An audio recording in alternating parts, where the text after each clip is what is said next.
Medical மருத்துவமனையில் மூளை நரம்பியல்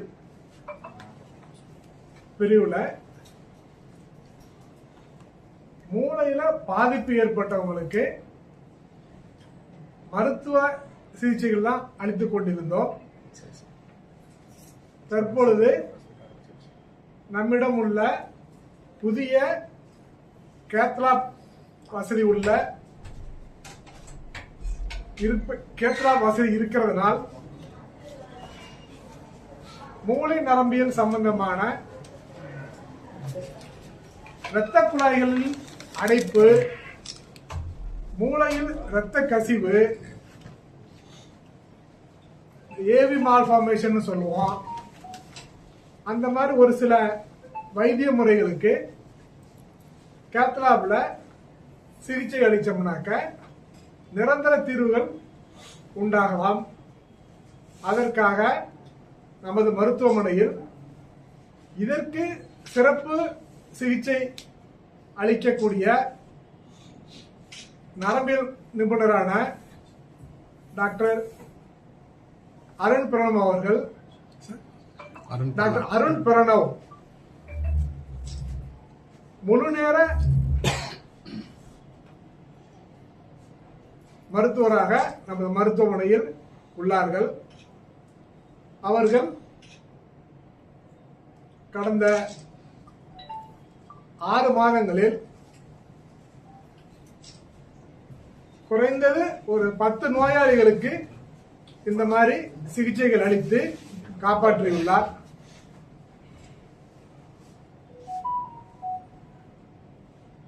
அது பற்றி சார் அவர்களே நேரடியாக சொன்னார். வணக்கம், நான் மருத்துவர் அருண் பிரணவ், நரம்பியல் சிகிச்சை நிபுணர், நியூராலஜிஸ்ட் அண்ட் நியூரோ இன்டர்வென்ஷனிஸ்ட். இப்போ நியூரோலஜி சிகிச்சைகள்ல நம்மளுக்கு ஸ்ட்ரோக்கு மற்ற எல்லாமே இருக்கிறதுல மாத்திரைகள்ல சிகிச்சை இல்லாம இருதய பிரிவு இருக்கிற மாதிரியே மூளையிலே நம்மளுக்கு ரத்த குழாய் வழியாக சிகிச்சைகள் செய்து வருகிறார்கள். அது இப்போ இமர்ஜிங் ட்ரெண்ட். இப்போ அதுல நம்ம கேத்லாப் இருக்கிறதுனால, அட்வான்ஸ்டு நவீன கேத்லாப் இருக்கிறதுனால நம்மளால இன்னமும் கிளியர் கட்டா நல்ல ப்ரிசிஷனோட ப்ரொசீஜர்கள் பண்ண முடியும். அதுல ஒரு பேஷண்ட்டுக்கு இப்போ ரீசெண்டாக ஒரு கடினமான ஸ்ட்ரோக் அட்டாக்கு, மூளை அட்டாக் வந்திருந்திருக்குது. அப்போ இதுல பல மருத்துவத்துறைகளை நம்ம எல்லாரும் இன்வால்வ் பண்ணி தான் இந்த ப்ரொசீஜர் எல்லாம் பண்றோம். இப்போ இதுல என்னன்னா, இந்த நோயாளியை பொறுத்த வரைக்கும் 3 மாதம் ஒரு ஸ்ட்ரோக் வந்திருக்குது, வலது கையின் பலவீனமும் ஸ்ட்ரோக்கு. அப்ப நம்மளுக்கு அப்பவே ஆஞ்சியோகிராம் பண்ணி பார்த்தேன். ஆஞ்சியோகிராம்ங்கிறது ஒரு டெஸ்ட்.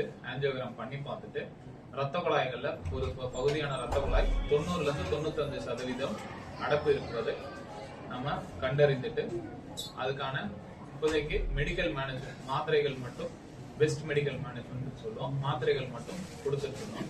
ஸோ இப்போ மாத்திரைகள்ல 3 மாசமா பிரச்சனை இல்லாம இருந்ததுக்கு திடீர்னு உடல் உபாதையினால மறுபடியும் ஸ்ட்ரோக் அட்டாக் புதுசா வர ஆரம்பிச்சிருக்கு. ஸ்ட்ரோக் அட்டாக்ல அவருக்கு என்னெல்லாம் பிரச்சனை வந்துச்சுன்னா, அவரால் சுத்தமா பேச முடியல, நம்ம சொல்றதும் அவருக்கு என்னன்னு புரிய மாட்டேங்குது, கை கால்கள் வலது கை வலது கால் பலவீனமும் ஏற்பட்டுருச்சு. அப்போ இது கூட இன்னொரு பிரச்சனை சேர்ந்து வந்தது என்னன்னா, அவருக்கு குடல் புண்ணு, வயிறு ஃபுல்லா ப்ளீடிங்கு, நம்மளுக்கு மலம் வழியாகவே ரத்தம் கசிய ஆரம்பிச்சிருக்கு. ஸோ அப்போ அவருக்கு ரத்த சோகை, குடல்ல ப்ளீடிங் ஆகுது. இது இந்த எண்டு நம்மளுக்கு ஆப்போசிட் எண்டுன்னு சொல்லுவோம். ஒன்னு ரத்தம் கசியுது, இன்னொரு ரத்தம் கட்டுது. இந்த மூளைக்குள்ள எம்ஆர்ஐ எடுத்தா மூளைக்குள்ள ரத்தம் கட்டுது.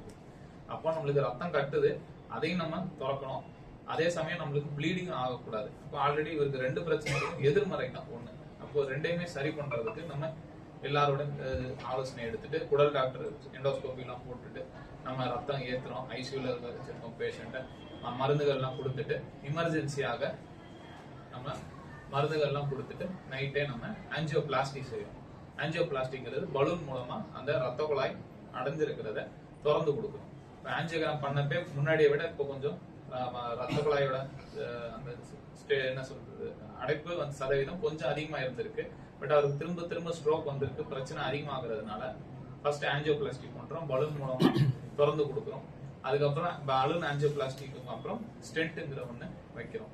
இப்போ இந்த ஸ்டென்ட் எங்க வைக்கிறோம் அப்படின்னா, தலையில மூளைக்குள்ள இந்த சைடு கிட்டத்தட்ட இந்த கண்ணு லெவல்ல இருக்கிற ரத்த குழாய், நம்ம கழுத்துல இருந்து போற ரத்த குழாய் கண்ணு லெவல்ல இருந்து அப்படியே மூளைக்கு இந்த சைடு இடது சைடு இல்ல அப்புறம் முன் மூளைக்கு எல்லா இடத்துக்கும் பரவுறது.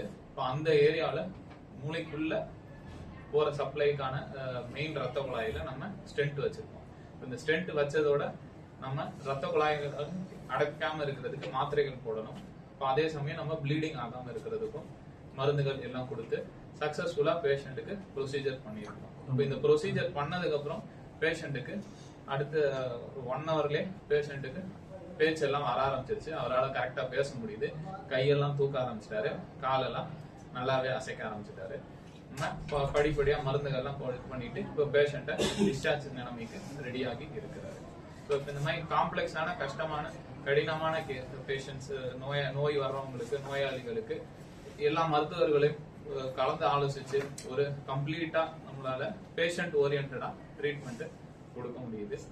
ஸோ இது இல்லாம ஸ்ட்ரோக் இல்லாம நம்மளுக்கு மற்ற சிகிச்சைகளும் இருக்கிறது. அதாவது ரத்த குழாய்கள்ல ப்ளீடிங் ஆச்சுன்னா அனியூரிசம்ஸ், மூளையில பிரெயின் அனியூரிசம்ஸ் சொல்லுவோம், இல்லைன்னா ஏவி மால்ஃபர்மேஷன் சொல்லுவோம். இது இல்லாமலே ஸ்ட்ரோக்கு, இது இல்லாம மூளையில வேற இடங்கள்ல ரத்த கசிவு, மூளையோட சுற்றுப்புறத்துல லேயர்ஸ் டியூரான் சொல்லுவோம், அதுல ரத்த கசிவு, அது நம்ம சப்டியூரல் ஹெமரேஜ்னு சொல்லுவோம். அதுங்களுக்கும் அந்த நோய்களுக்கும் நம்மளால சிகிச்சை இந்த கேத்லாப் நவீன கேத்லாப் மூலமா இன்டர்வென்ஷனல் ப்ரொசீஜர்ஸ் மூலம் பண்ண முடியும். நன்றி. What is the age of the patient, sir? Age 71. 71. இந்த கோல்டன் ஹவர்ஸ்ல கொண்டு வருவாங்க, அந்த இது கொண்டு வந்ததுக்கு அப்புறமும் பேஷண்ட்டுக்கு வந்து ஆல்ரெடி ஒரு தடவை ஸ்ட்ரோக் வந்திருக்கு. அவர் வந்தது கோல்டன் ஹவர்ங்கிறது கிடையாது. இப்போ கோல்டன் ஹவர் ஸ்ட்ரோக் வர்றது நம்ம வந்து அது இமர்ஜென்சியா பண்ற சர்ஜரி. இப்போ ரெக்கமெண்டேஷன்ஸ் படியே நம்மளுக்கு 16 ஹவர்ஸ்ல இருந்து 24 ஹவர்ஸ் வரைக்குமே ரெக்கமெண்டேஷன்ஸ் இருக்குது. அது இல்லாமலேயும் டிலேட் ஆகும் சில பேருக்கு. இப்போ நம்மளோட பாப்புலேஷன் வேற,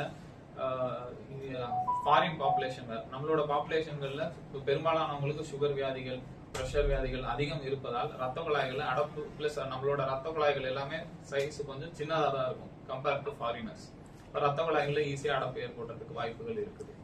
அதே சமயம் நம்ம இப்போ கோல்டன் ஹவர்ல முடிஞ்ச அளவுக்கு எவ்வளவு சீக்கிரம் கொண்டு வரோமோ அவ்வளவு சீக்கிரம் நல்லது. அது மருந்து கொடுக்கறதுக்கும் ஆஞ்சியோகிராம், ஆஞ்சியோபிளாஸ்டி, இந்த மாதிரி த்ராம்பெக்டமின்னு சொல்லுவோம். ரத்த கட்டு இன்னும் மூளைக்கு உள் மூளையிலே டீப்பரா போய் இருக்கிற இடங்கள்ல ரத்த கட்டுங்களை கிளாட் இழுக்கிறதுக்கான கருவிகளும் டிவைசஸ் இருக்குது.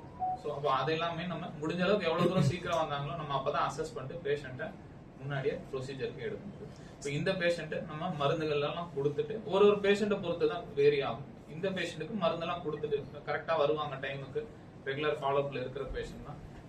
வியாதி இன்னும் அதிகமானதுனால நம்ம எமர்ஜென்சியாக ப்ரொசீஜர் பண்றோம். அது வந்து கோல்டன் ஹவர்ல பண்ணல, கொஞ்சம் டிலேடா தான் பண்ணுவோம். சார் இப்போ ஸ்ட்ரோக்குக்கு சைன் அண்ட் சிம்டம்ஸ் என்ன சார்? ஸ்ட்ரோக்லோட நம்ம பொதுமக்கள் எல்லாருக்கும் புரியறதுக்காக நம்ம சொல்ற சிம்டம்ஸ், ஒரு நிமோனிக்னு ஒன்று கொடுப்போம். அது பி ஃபாஸ்ட், BEFAST. பினா பேலன்ஸ், ஈனா ஐஸ். பிங்கிறது பேலன்ஸ்னா தடுமாற்றம். திடீர்னு அவங்களுக்கு தலை சுத்தல் வருது, தலை சுத்தலோட வாந்தி வரலாம். மெயினாக தடுமாற்றம் நடக்கிறப்போ குடிபோதையில இருக்கிற மாதிரி தடுமாற ஆரம்பிக்கிறாங்க. ஐஸ்க்கு வந்து பார்வை ஏதாவது ஒரு 2 கண்ணுல ஒரு சைடு தெரிய மாட்டேங்குது, இல்ல திடீர்னு ரெண்டா தெரியுது, இல்ல ஒரு சைடு ஃபுல்லாவே கண்ணு மங்களா தெரிய ஆரம்பிக்குது, அந்த மாதிரி இருக்குது. எஃப்னா ஃபாஸ்ட்ல எஃப்ங்கிறது ஃபேஸ் ட்ரூப்பிங், வாய் ஒரு சைடு கோணல் ஆகிறது.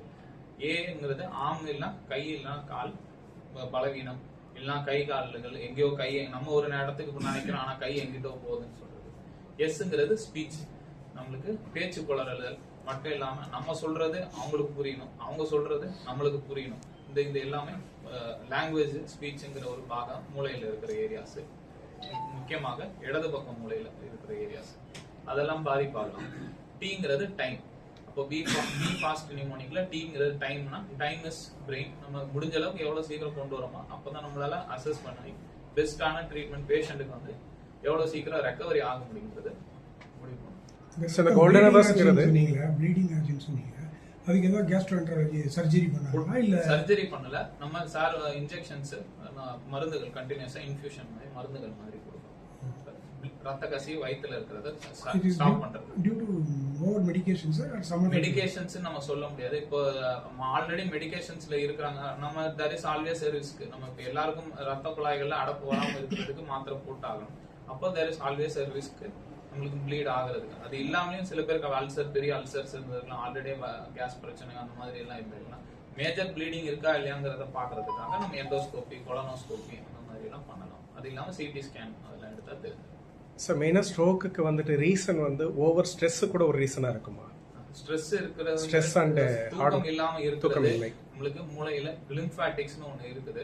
இப்ப நம்ம தூங்கிட்டு இருக்கிறப்ப தான் அந்த லிம்ஃபாட்டிக்ஸ் அப்படிங்கிறது நார்மலா வேலை செய்யும். ஸோ இப்போ அந்த லிம்ஃபாட்டிக்ஸ்ங்கிறது மூளையில கழிவுகள் எல்லாம் அது ஆட்டோமேட்டிக்கா கொஞ்சம் கொஞ்சமா வெளியில எடுக்கும்.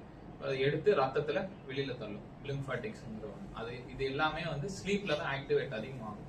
ஸோ இப்போ நார்மலா இல்லாத ஸ்லீப் ஒருத்தவங்களுக்கு இந்த ஸ்லீப் ப்ராப்ளம்ஸ் இருக்கு, ஸ்ட்ரெஸ் எல்லாம் இருக்குதுங்கிறப்போ இது கொஞ்சம் செயல்பாட்டு கம்மியாகும். ஸோ அப்போ மூளைகள்ல டாக்ஸின்ஸ் இன்னும் அதிகமாக அக்யூமுலேட் ஆகும். ஸோ ரத்த குழாய்கள்ல வியாதி வரலாம். நம்மளுக்கு மூளையிலே நம்மளுக்கு மெமரி ப்ராப்ளம்ஸ் அந்த மாதிரி. ஸ்ட்ரோக் மட்டும் கிடையாது, நம்மளுக்கு மூளையில மற்ற